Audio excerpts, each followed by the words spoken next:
tidak pernah mengenali Allah. Perumpamaan satu hari tuan-tuan, saya pernah bercakap dengan ejen hartanah Cina. Bila saya tanya dia, dalam perbincangan panjang tu, bila saya tanya dia, lu sembah apa? Dia kata, I sembah apa yang disembah oleh mak bapak lo. Dia dah. Saya kata, puyuh. Itulah. Nampak tak? Mak pak hang sembah apa? Dia kata ada patung besar lo, ada patung kecil. Nampak tak? Pasal kata patung besar tu dibuat daripada apa? Dia kata ada batu lo, ada daripada tembaga. Kenapa awak sembah? Lepas dia kata, lepas dia tengok saya, lu pun sama lo. Nampak tak? Lu jangan kata gua aja, dia kata, tetapi lu pun sama. Lu sembah apa yang disembah oleh mak bapak lu lo. Saya pun fikir, betul juga. Aku nak kena dia kena aku. Ngeri kan. Lepas saya fikir, betul juga. Dan campur dada tanya selera. Kita Islam, ya, hanya ikut-ikutan je ke, ataupun hanya pakar kan? Ataupun semayang kita sebagai adat. Yang semayang itu tidak pernah khusyuk. Di dalam semayang dia ingat jaya. Nampak tak? Di dalam semayang dia ingat kerja kita. Di dalam semayang dia teringat kasih kita. Nampak tak? Sebab apa? Rupa-rupanya tidak mengenali Allah. Perumpamaan macam Salman Al-Farisi, dia mencari mencari kebenaran, mencari hidayah. Kita tidak pernah buat begitu. Nak pergi masjid pun jarang-jarang sekali. Nampak? Program-program. Hari ini dah ada program, pun ada yang tak datang.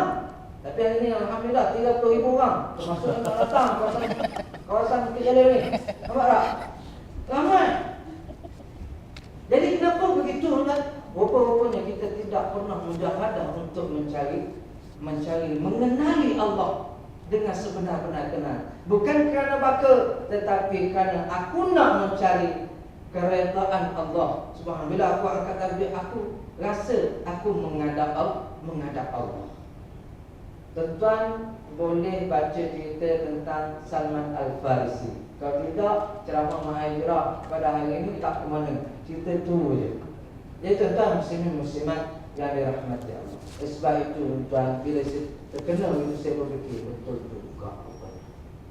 Aku ni mulalah saya mula tengok balik yang kita belajar tauhid, tengok kebesaran Allah, saya relitkan dengan Allah. Barulah terasa dalam hati. Betul lah Allah kata, "Wadhkur rabbaka fi nafsik tadarruan wa khifah wa dunal jahri minal qaul wa la takun minal ghafilin."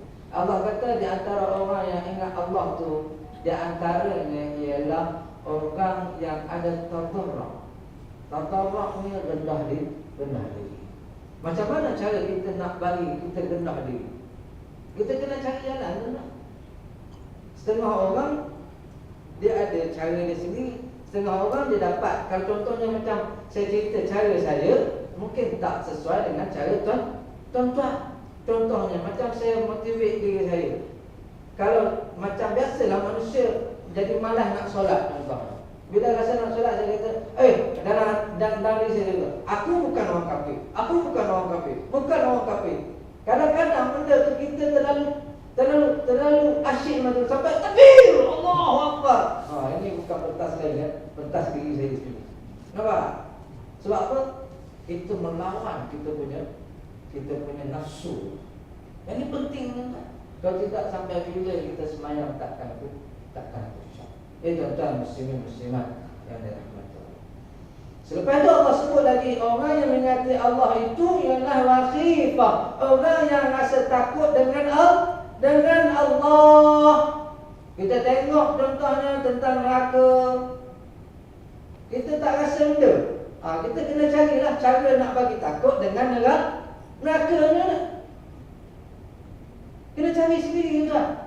Oleh sebab itu, saya lagi buka minda kita je. Yang nak cari ataupun nak explore adalah diri sendiri.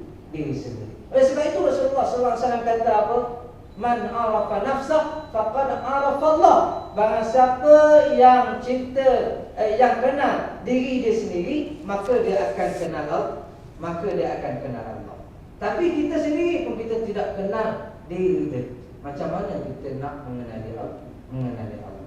Wadunal jahri minal qaul. Dan Allah SWT sebut lagi wadunal jahri minal qaul. Jangan kamu meninggikan suara kalam kata-kata kamu. Oleh sebab itu apabila kalau contohnya orang suka mencaci orang, suka mengumpat orang, ataupun sikit-sikit nak marah, ini bukan ciri-ciri orang yang ingat Allah. Wala takun minal ghafilin. Dan di antara ciri-ciri orang yang mengingati Allah itu, dia tidak mengadakan suatu perkara dalam kehidupan itu dalam keadaan lalai. Tuan-tuan muslimin muslimat yang dirahmati Allah. Berbalik kepada ayat Quran yang saya baca tadi tentang Nabi Muhammad SAW, iaitu yang mengikuti Rasul Nabi yang ummi alladzi najidunahu maktuban indahum fit Taurat wal Injil, yang terdapat nama dia, terdapat sifat dia secara detail rupa-rupanya di dalam Taurat dan Injil. Nabi datang kepada kita, sanggup berhijrah daripada kota Makkah ke kota Madinah, tuan-tuan. Kalau dah yang pernah pergi umrah tu, berapa lama perjalanan, tuan-tuan? Lebih kurang 5 jam, betul? Lebih kurang 5 jam. Kalau Nabi Muhammad SAW naik unta, dia beritakan tafsir dalam sirah Ibn Hisham, lebih kurang dekat sebulan, tuan-tuan. Oleh sebab itu, tengok jarak yang begitu dengan cara keadaan geografi yang begitu, betapa susahnya Nabi Muhammad SAW datang untuk nak bawa Islam kepada kita. Oleh sebab itu kita merujuk kepada ayat ini. Yang pertama, Nabi suruh buat apa? Ya'muruhum bil ma'ruf. Ialah Nabi Muhammad SAW disuruh oleh Allah, dan Nabi kerjakan misi tersebut, menyampaikan kepada kita dengan jayanya, iaitu nak suruh kita buat baik. Yang kedua iaitu wa yanhahum 'anil munkar, dan Nabi Muhammad SAW melarang kita daripada melakukan kemungkaran. Sekiranya kita relate dengan kehidupan kita hari ini, tuan-tuan. Sekiranya contohnya Nabi SAW suruh kita buat baik, Nabi SAW larang kita daripada buat jahat. Sebenarnya hati kita mengetahui baik ataupun jahat. Bak kata pepatah syair Urdu, tahu? Syair Urdu dia kata apa? Man sekahotum manki sunnutum man takoi mangka chunnotum kuch bhi ke dunia ke choro palkon mein sajke dil mein sapne bunotum. Apa pernah dengar tu? Nampak barulah cerita sikit. Nampak kalau tak baca Quran, baca sedikit semuanya tak. Tu. Tapi kalau ni sikit ceria lah. Memang itu fitrah manusia. Tetapi jangan jadikan hiburan itu keutamaan.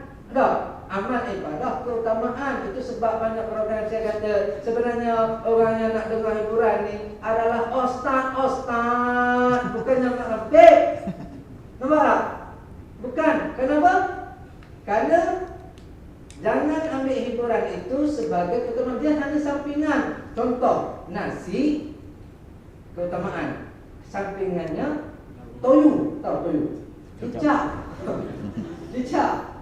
Jadi kalau ada nasi makan dengan kicap, contohnya, okey lah. Ni nasi tak mau makan, duk teguk toyu. Jadi memang lembab. Muka jadi toyo. Nampak tak? Sebab apa? Macam tu saya kata, geng-geng rempit tak solat. Yang keutamanya solat, tapi dengar hiburan ni apa? Nampak? Orang seronok, tengok orang seronok, memang seronok juga. Tengok Raja Lawak, adakah tuan-tuan senyum sikit-sikit macam hari ni? Tak ada. Ni, nampak tak? Tengok kakak. Depan TV tu lah. Tengok pula Akademi Fantasia yang kata Syahid tak, sekarang dah pergi pondok lah katanya kan. Dia nyanyi, embun pun takkan mampu menyubur sekuntum bunga yang layu pada musim lulu. Kan, kita kalau dibuat di Padang tuan-tuan, ramai gila weh. Nampak? Orang yang duduk depan tu dengan motor, dengan power, dengan minah rempitnya, dia buat apa kan? Dia pegang lighter, betul tak? Betul tak? Macam ni. Yang atas lagi tengok orang tu lagi dia semangat kan. Bila sudah kering pastinya akan gugur seperti yang ni. Nampak? Tak sedar kan? Sebab apa? Seronok gila. Sedar-sedar terbakar muka. Nampak? Bagus tak? Sebab apa kan? Seronok. Tengok orang seronok, kita seronok juga. Sebab itu di dalam syair Urdu yang saya baca tadi, sebenarnya lagu Hindustan tu, dalam filem Man. Dia kata apa? Man se kaho tum, dia kata berkatalah pada hati kamu. Mangki sunno tum, dia kata dengarlah apa yang dalam hati. Manne tekoi mangka cunotum, dia kata buatlah pilihan apa yang dalam hati, apa yang baik dalam hati kamu. Nampak tak? Sebenarnya dalam hati kecil kita ni, kita tahu apa yang baik ataupun yang buruk, tuan-tuan. Siapa tak tahu kalau mengelak? Siapa tak tahu buruk? Semua orang tahulah, babe. Semua orang tahu. Tapi kita tidak pernah memilih gitu. Kenapa? Kita mengikuti nafsu. Nah, siapa kata baik kau tengok awet? Nampak? Siapa kata baik? Semua kata bro. Minum agak, siapa kata baik? Cina sendiri pun dia kata, I tak suka lah. Setengah tu dia kata, I tak suka sampai I mabuk apa semua. Dia tak suka sebab apa? Fitrah manusia. Ya Allah fitrahkan kepada kita. Kita tahu baik dan buruk sebenarnya. Sebab itu dalam syair tadi dia kata, pilih yang terbaik dalam hati kan, apa yang baik dalam hati kan. Sebab itu Nabi Muhammad SAW, benda yang dia bawa ini fitrah, tuan-tuan. Suruh kita buat baik, ulang kita daripada kemungkaran.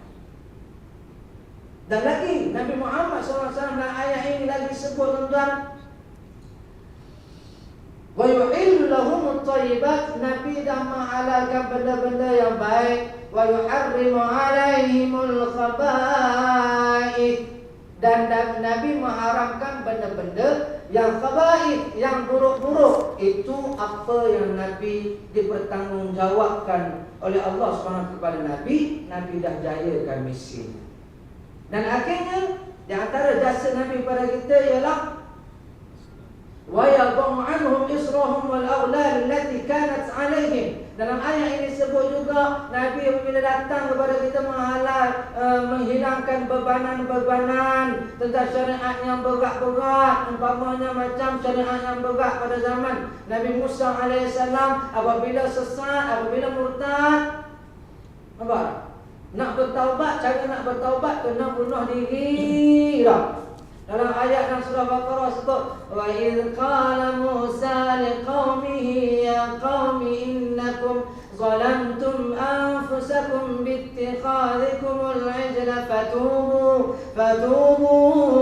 ila barikum faqtulu anfusakum dzalikum khairul lakum 'inda barikum fataba 'alaikum. Tu ayat tu lah. Menceritakan apabila Nabi Musa AS datang kepada umat dia yang mana mereka itu menyembah lembu sendiri, dan ada umat mereka dalam 70 orang untuk bertaubat, maka Nabi Musa AS kata, hendaklah kamu membunuh diri juga. Nampak tak?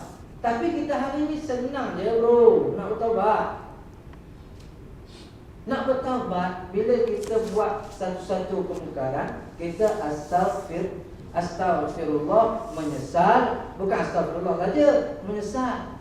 Astaghfirullah itu lafaz taubat. Nampak? Menyesal dengan perbuatan kita. Astaghfirullah Rabbal baraya. Itu lafaz taubat. Nampak? Tetapi tuan, yang pertama menyesal, yang kedua kita tak nak kembali dah kepada kejahatan itu. Yang ketiga dia apa dia tuan? Yang ketiga cari sendiri. Yang keempat, sekiranya tuan-tuan, kalau sekiranya kita salah dengan manusia, di antara caranya kita kembalikan apa yang kita ambil daripada manusia itu. Kalau contohnya manusia kita pernah bagi malu dia, kita kembalikan penghormatan kepada dia itu. Sekiranya kita pernah ambil tanah dia, contohnya adik abang berpecah belah kerana apa? Kerana ambil tanah dia, kita bagi kembali. Kalau contohnya tanah dia kita pegang, tetapi kita malam-malam munajatku padamu Tuhan, ampuni dosa sekalian insan. Boleh untuk Hasbi Rabbi lalih ya Allah kunniakanlah ketenangan dunia akhirat. Tapi tak bagi balik harta. Itu bukan taubat, itu tawak. Nampak? Tuan muslimin muslimat yang dirahmati Allah. Oleh sebab itu Nabi SAW datang untuk menghilangkan bebanan-bebanan syariat yang berat-berat ini. Menunjukkan apa syariat kita hari yang ada pada hari ini, semua kita boleh ikut tuan. Muslimin muslimat yang dirahmati. Dan berbalik kepada hijratul Nabi SAW, di antara iktibar yang pertama. Jadi baru introduce tentang Nabi Muhammad. Yang pertama iktibar yang kita boleh ambil ialah Nabi Muhammad SAW dan para sahabatnya meninggalkan kota Mekah adalah kerana cinta kepada Allah dan menolak cinta dunia. Tapi hari ini tuan-tuan, sekiranya iktibar ini kita boleh ambil, kita tengok amalan diri kita. Kadang-kadang setengah tu daripada kita hari ini, kita lebih mementingkan anak-anak kita balik rumah. Contohnya pentingkan anak-anak kita muasyarah kehidupan anak. Padahal azan kita dengar di masjid. Bila kita dengar azan, kita buat entah azan, menunjukkan kita tidak sanggup untuk meninggalkan dunia kita untuk cinta kepada Allah. Setengah tu yang buka kedai runcit je tuan. Kenapa makcik pakcik tak bagi maghrib? Semua dia kata apa? Ni tunggu kedai ni sebab apa? Orang nak beli belacan, tak ada orang nak jaga kedai. Nampak? Sampai ketua macam tu. Dan akhirnya kerana belacan, dia jahil sampai ketua. Tak pernah berhijrah.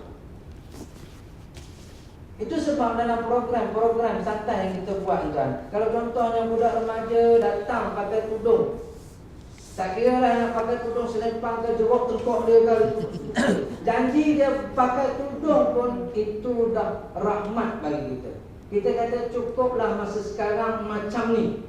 Tu pun ada orang duk komen juga. Kata Ustaz Zulkifli Ahmad, kata saya sendiri Ustaz Wan Adam, tak. Orang panggil Ustaz Wan Adam itu jalan raya. Nampak? Sebab saya Duta Persatuan Pengguna Jalan Raya Malaysia. Satu, terlibat dengan jalan tak. Dan nama saya pun memang Wan Adam Yaakob. Nampak? Dia ambil singkatan Jangan panggil aku Ustaz Jalan Raya tak. Nampak tak? Tuan-tuan, bila kita ada orang kata Islam tak macam ni, Islam kena tutup seluruh tubuh badan, dia kata. Ni aurat dia gini. Apa contohnya? Kalau tudung mesti apa? Ya, kita tak nafikan. Tetapi kalau budak yang tak pakai tudung, tiba-tiba dia ambil tudung untuk pakai, cukuplah setakat tu dulu. Sementara bagi dia minat dulu. Bila dia dah pakai tudung, itu dia tak ke mana, dah di dalam kelompok itulah dia akan cari, tengok kau ni pakai tudung cantik, kau ni kat mana? Cantiknya, nampak tak? Dia pun akan bertukar cara fashion tudung. Ini dakwah tuan-tuan. Ini adalah dakwah. Yang kita semua kena cari jalan macam mana cara pendekatan dakwah yang terbaik ni. Tuan-tuan muslimat yang dirahmati Allah. Oleh sebab itu kalau kita fikir balik tentang hijrah, iktibar yang paling besar, sahabat-sahabat sanggup buat apa saja, tinggal harta benda. Kalau contohnya Abdul Rahman bin Auf sendiri tuan-tuan, dia tinggalkan semua pasar raya dia, McD dia, nampak? 7-Eleven dia, nampak? Semua di kota Makkah, tujuan satu ya tuan-tuan, untuk ke Madinah bersama-sama Rasulullah sallallahu alaihi wasallam memertabatkan agama. Ada tak kita buat hari ini? Ada tak kita buat? Hidup kita ni dalam berapa puluh tahun, saya tengok mungkin lebih daripada semua lebih pada dekat 40 tahun dah. Adakah baru 20-an ada? Ada. Ada sini? Nampak semua tu? Ada kurang. Nampak? Baca muda juga. Betul. Jadi kalau kita tengok daripada sudut umur, bagi saya lah, kalau kita dalam kitab tasawuf sebut, dalam Ibnu Athaillah Al-Iskandari dalam kitab Tajul Arus disebut, umur bukan dikira bermula kita dilahirkan, tetapi umur mula dikira ialah bermulanya kita mula mengenali Allah. Kita ingat baliklah, aku baru duduk semayang waktu bagi cukup ni baru bila baru 2 bulan. Rupanya dia baru baby, baru 2 bulan. Katanya jangan duduk rasa bangga tak ada. Baru 2 bulan je dalam pemerhatian tasawuf ni tuan-tuan. Nampak? Kalau baru 2 tahun tuan-tuan, tiba-tiba datang ke masjid nak berhubung pula jadi AJK masjid pula. Nampak? Rupa-rupanya baru 2 tahun baru tak boleh jalan. Nampak tak? Tapi jangan, saya pun marah daripada jalan communication tuan-tuan datang. Jadi pira. Nampak tak? Betul kan? Kadang-kadang itu kita kena sedar bahawasanya 40 tahun jangan do action kata muda lagi. 40 tahun tu tuan-tuan, kurang-kuranglah buat dengan kereta. Nampak tak? 40 tahun tu reduce dah. Daripada sudut hutang reduce dah. Kenapa Nabi sallallahu alaihi wasallam ajar kita tuan-tuan untuk umur ni 40 tahun kita tengok sebelum dia akan menjadi Nabi. Nabi menjadi seorang pedagang yang hebat. Nabi bekerja tetapi Nabi tidak pernah meninggalkan agama. Nabi diangkat Nabi digelar sebagai Al-Amin, orang yang paling dipercayai. Tetapi apabila Rasulullah sallallahu alaihi wasallam melebihi umur 40 ke atas tuan, Nabi melebihkan akhirat tetapi tidak meninggalkan dunia. Sebelum 40 Nabi ambil dunia tapi Nabi tidak tinggal akhirat. Tapi lebih 40 Nabi pentingkan lebih kepada akhirat, Nabi tak tinggal dunia. Beza tu sebenarnya. Nah, beza. Macam tu juga kita. Ini kalau lebih 40 lebih pun, dah 50 lebih baru nak beli bangalo. Nampak tak? Tak ke mana tuan-tuan, kata Rasulullah sallallahu alaihi wasallam. Akhir zaman Nabi kata orang ingat 5 perkara, lupa 5 perkara. Di antaranya Nabi kata yuhibbunal qusur wa yansawunal qubur, iaitu orang yang ingat yang suka kepada malaikat yang cantik-cantik tetapi lupa kepada tempat sempit, iaitu kubur tuan-tuan. Nampak tak? Sebab itu lepas pada 40 ni kena jaga-jaga tuan. Bukan sebelum 40 boleh enjoy, tak ada. Jangan tinggal akhirat, itu maksud dia sebelum 40. Tetapi kalau lepas 40, kita lebih kepada akhirat, tapi kerja-kerja juga. Bila balik ada program masjid, ikut juga. Jadi orang yang hebat. Itu maksudnya. Jangan cari harta benda ni sampai alhaakumut takatsur hatta zurtumul maqabir. Mereka dilalaikan dengan mencari harta benda, kemewahan nikmat dunia yang banyak, sehingga dan akhirnya bila sudah sedar dalam kubur, sampai kubur dah aku ni. Umur kita 40 tu jangan bila contohnya kalau budak berbelahan kaki kita, abang bukan abang aku pakcik lah 40 lah. Nampak? Jangan ni yang perempuan jangan untuk perasan dia makcik lah. Nampak? Betul, boleh 40 ni Sebab tu kalau cari harta benda ni pun agak-agak kan. Itu sebab dalam satu lagu aku nak nyanyi je sebab orang tengok segar je nyanyi. Nampak tak? Biasa depan komputer tak? Pening kepala, rambut kan. Tentang dunia tu benda. Satu lagu dia kata apa? Di dalam hidup kita seharian banyak persamaan, inginan mencari harta sebanyak mana, masa terdaya bila mentari menyuluh bumi, kita pun bangkit dari mimpi, menyambung semula pencarian yang terhenti semalam. Kepuasan terpancar jelas bila yang dimimpi terbukti, dengan kekayaan yang dimiliki pasti tidak lagi mencukupi. Betul tak? Lagu-lagu ni bagus kan? Bukan tak bagus. Ni Kilauan Ahmad nyanyi lagu Zainal Zain. Sekebun cinta berbunga tak langsung baik insafan. Betul. Jeling-jeling elek tua. Aduh yai. Nampak tak? Yang penaja pun poliden. Tahu poliden tu apa? Cabut. Tak sedar juga. Tapi kalau contohnya boleh, saya minat Kilauan Ahmad kan. Teringat juga Tok nak nyanyi tau. Dulu dah asyik jaga anak, jaga cucu. Masa tu mikrofon pun tak cipta lagi. Kan? Lah ni ada home theater dan sebagainya. Ada kalau dia pun minat juga. Nampak tak? Kita tak tahu masalah orang. Mungkin masalah dia asyik duduk, anak tak balik ilmu kos. Semua dia teringin kat nyanyi lagu dia. Nak perantau. Contoh. Nampak tak? Bila bagi tu tapi kita guide lah tuan-tuan lagu-lagu yang usul-usulkan nasihat banyak. Sufi selangkah tirai kasihmu, ku buka engkau serahkan cinta. Kan lagu tu. Nampak tak? Kau menguasai selautan. Tu lagu tu. Pernah dengar tak? Lepas tu dia kata nafi dan isbat kau sandingkan sebagai tali pegangan, sufi kau hilang. Itu lagu bukannya lagu cinta sebenarnya.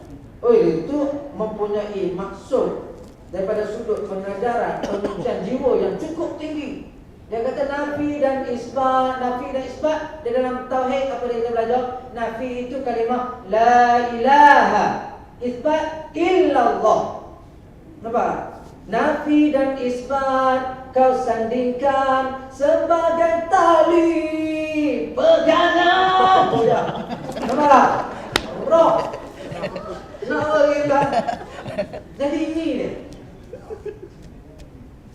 Kalau kita tengok sekiranya dalam kehidupan kita biarkan daripada umur kita dan akhirnya banyak pengajaran yang kita boleh ambil daripada senario yang berlaku sekeliling kita. Contohnya umur 50 dah meninggal, umur 20 pun boleh meninggal. Nampak tak?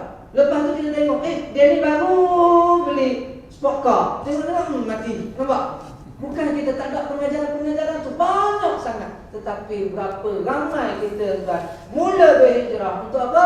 Untuk mencari kecintaan Allah lebih daripada kecintaan dunia.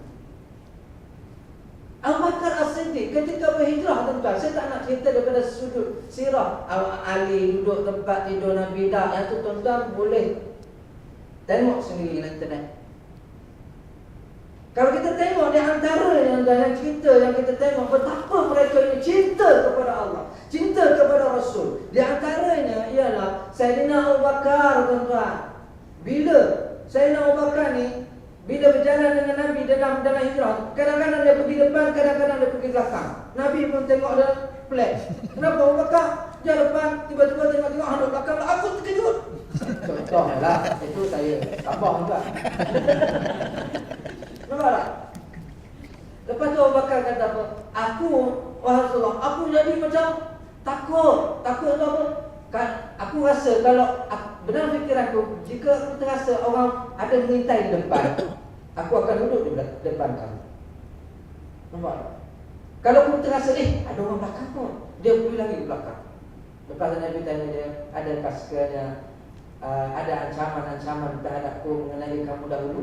Maka Sayyidina Abu Bakar kata, ya Rasulullah, betapa cintanya kepada Nabi. Nampak? Cintanya kepada Nabi. Kita ni apa yang buat dengan Nabi kita? Nampak tak? Nampak? Macamnya contohnya bila kita tengok sunnah Rasulullah cerita tentang aurat dan sebagainya, contohnya empat. Apa kita tanda cinta kepada Nabi, nak ikut Nabi misalnya. Nampak? Nabi kata jangan bersolek lah. Apa kan solek tu? Nampak tak? Sebab apa? Cinta tak ada. Kalau cinta ada ni tuan-tuan, duduk sekejap, jumpa sekejap pun tak apa. Kalau cinta kepada Nabi, Rasul dan Allah ni tuan-tuan,